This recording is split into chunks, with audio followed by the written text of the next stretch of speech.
यह वीडियो बच्चों के लिए या किसी भी समुदाय को भी धारा या जाति को ठेस पहुंचाने के लिए नहीं है और फिर भी अगर आपको परेशानी हुआ है तो कृपया करके फिर से डिस्क्लेमर सुन लीजिए और हाँ, ईयरफोन्स जरूर डालें। धन्यवाद। नमस्ते धरती वालों, मैं हर रोज बेकार मछली की तरह किसी न किसी झील में डुबकी मार ही देती हूँ। आज मैं बिना वजह ही यलगार की अचीवमेंट्स देखने के लिए गूगल में गई तो मुझे कुछ ऐसा मिला जिसे देख के मुझे लगा कि इसके बारे में तो मुझे कहना चाहिए ही चाहिए। तब तक ये गाना बहुत सारे रिकॉर्ड्स को तोड़ के बहुत आगे बढ़ते हुए धूम मचा रहा था। यूट्यूब इंडिया की सबसे ज्यादा लाइक की गई ग्लोबल ट्रेंडिंग वीडियो। सिर्फ इंडिया के लोग ही नहीं, पूरे वर्ल्ड के लोग इस गाने को पसंद कर रहा था। कली तब तक फूल बनी कि नहीं और मधुमक्खियां आ गए रस पाने की आस लेके। अपने हिस्से की फुटेज लूटने के लिए बहुत लोगों ने कहा कि 2 साल पहले टेक्निकल गुरुजी का एक गाना आया था, उस गाने की कॉपी पेस्ट है ये गाना, जिस गाने की टाइटल है एक कहानी मुझे सबको बतानी है। अब रही बात टेक्निकल गुरुजी के गाने की, तो ये गाना उनका खुद का बनाया हुआ नहीं है।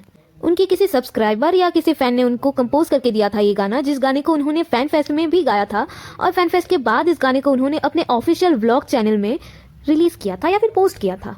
डिस्क्रिप्शन में उन्होंने इस बात का क्रेडिट भी दिया था उनको। दोनों सॉन्ग्स के डिस्क्रिप्शन को अच्छी तरीके से परखने के बाद आपको पता चलेगा दोनों सॉन्ग के म्यूजिक कंपोजर 2 अलग लोग हैं, तो जाहिर सी बात है 2 अलग लोग हैं तो अलग सोच ही होगा। और ये गाना कॉपी किया गया होता तो खुद टेक्निकल गुरुजी इस गाने का रिव्यू नहीं करते।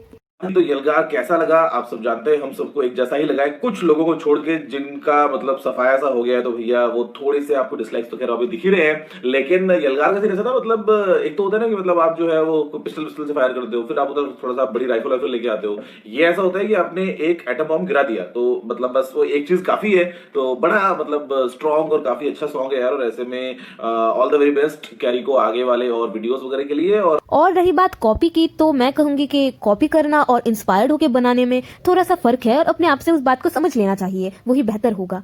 खुद ही अपने साथ कंपेयर कर लो यार। सोच लो कि हम कहीं पे एक गाना सुने और हमारे दिल को वो बहुत अच्छी तरीके से छू गया, उस गाने को हम हमेशा ढूंढते रहते हैं, तो कभी हम कुछ अपने तरीके से अपने जैसे कुछ क्रिएट करेंगे तो उसमें थोड़ा सा पिछले वाले गाना जिससे हम इंस्पायर्ड हुए थे उसका थोड़ा सा छाप तो रह जाएगा। ये नेचुरल बात होता है। और अगर फिर भी आपको लगता है कि इंस्पायर्ड होना कॉपी करना ही होता है तो यार मैं बस एक ही बात कहूंगी, शक्तिमान बहुत पहले रिटायर्ड हो चुका था, उसके साथ साथ आपको भी हो जाना चाहिए था।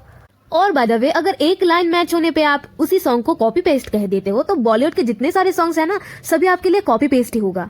क्योंकि जितने क्रिएटर्स हैं, म्यूजिक क्रिएटर्स, वो सारे कहीं ना कहीं पे कुछ ना कुछ ऐसे सुन लेते हैं जिससे वो इंस्पायर हो जाते हैं और उसी पार्ट को लेके अलग से कुछ नया बनाने का सोचते हैं। तो इस बात को इंस्पिरेशन कहता है, इंस्पायर होकर कुछ बनाना कहता है। मुझे तो नहीं लगता ये कॉपी पेस्ट है। इस बात को पीछे छोड़ो और तुम मुझे एक ऐसा लाइन बताओ जिस लाइन को दुनिया में कभी भी किसी ने भी कहीं पे भी यूज ना किया हो।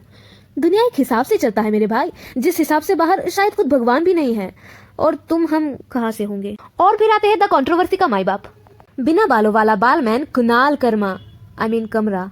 छोटे हाथ से एक चमार खाने के बाद भी जिसका ट्विटर पे हगने का मन बन गया हो, ऐसा इंसान जिसकी खुद की जिंदगी मोदी जी और दूसरे कॉमेडियन को कॉपी करते चल रहा है, वो बंदा ट्विटर में अपना ज्ञान चोदने वाला दुकान खोल रखा है कॉपी पेस्ट के बारे में बात करने के लिए। Thank you for showing what an absolute hypocrite and double-faced individual you are. मुझे बस अपनी जिंदगी में इतना ही तो कॉन्फिडेंस चाहिए था। कतई भारी सा है व्यक्ति का चमड़ा, शायद इसी वजह से नाम है इनका कुणाल कमरा।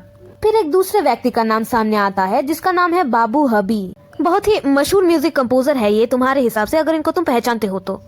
अब उनका मानना ये है कि यलगार का जो बैकग्राउंड म्यूजिक है ये उन्हीं का कंपोज किया हुआ एक गाना बोबो कांता के बैकग्राउंड म्यूजिक से उठाया गया है, जो कि night is in my mind नाम के किसी एक गाने से ऑफिशियल राइट लेके उसी के आधार पे बनाया गया है। अरे मैं नहीं बोल रही हूँ यार, बाबू हबी खुद बोले थे अपने इंस्टाग्राम आईडी पे, और ये बात बिल्कुल सच है। ऐसे बहुत सारे क्रिएटर्स हैं जिन्होंने अपने करियर में बहुत बार किसी ना किसी म्यूजिक वीडियो से कुछ ना कुछ पार्ट से इंस्पायर होके उससे एक ऑफिशियल राइट ले लेता है और उसी म्यूजिक पे खुद अपने तरीके से काम करता है अलग से। ऐसे केसेस में हम कभी कभार रिलेट कर भी पाते हैं कि इस म्यूजिक को पहले हमने कभी सुना है, जिस म्यूजिक पे ये गाना भी चल रहा है, और हम इल्यूशन में पड़े रहते हैं कि ये क्या हो रहा है और क्यों हो रहा है, सिर्फ हमारे साथ ही हो रहा है या किसी और के साथ भी ऐसा हो रहा है। इसी बात के चलते लोगों ने सोच लिया था विली फैंजी भी अपने किसी ना किसी आईडी से, किसी ना किसी अकाउंट से इसी बात को एक्सप्लेन कर देंगे, लेकिन उन्होंने कहा I have actually all the green parts you can see right here are all the things which I've actually recorded. So on this is a MIDI keyboard, guys, and you can actually make a sound in the software and just play your melodies. I mean, it's not a big task, all right? But I haven't used any samples in that, and I mean, for all the people who believe that I have, and I haven't used any samples. I've recorded everything. I have played with my own hands, everything, each and every melody, each and every bass. इस बात का सीधा और in short मतलब ये निकलता है कि इस म्यूजिक वीडियो में जितने भी म्यूजिक यूज किया गया है, सारा म्यूजिक उनके खुद के अपने हाथों से बनाया गया है, ना ही कोई सैंपल ट्रैक का यूज किया गया है, ना ही किसी अदर साइड से कुछ लिया गया है। पर बोबो कांता और यालगार के जो बैकग्राउंड म्यूजिक है, दोनों में सिमिलरिटी तो है। अब ये कोई कोइंसिडेंस है या तुम कहोगे कैरी मिनाटी ही इल्यूमिनाटी है, ये तुम्हारा अपना मर्जी भाई। जो भी कहना है कमेंट बॉक्स में कह जाओ।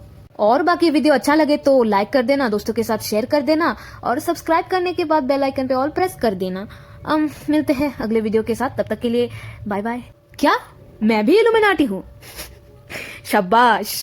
आशिकों में दिल का मुझे जीना मत सिखा, मुंह में ले लन मुझे छोड़ना मत सिखा, टूटा मेरा दिल उसे जोड़ना मत सिखा।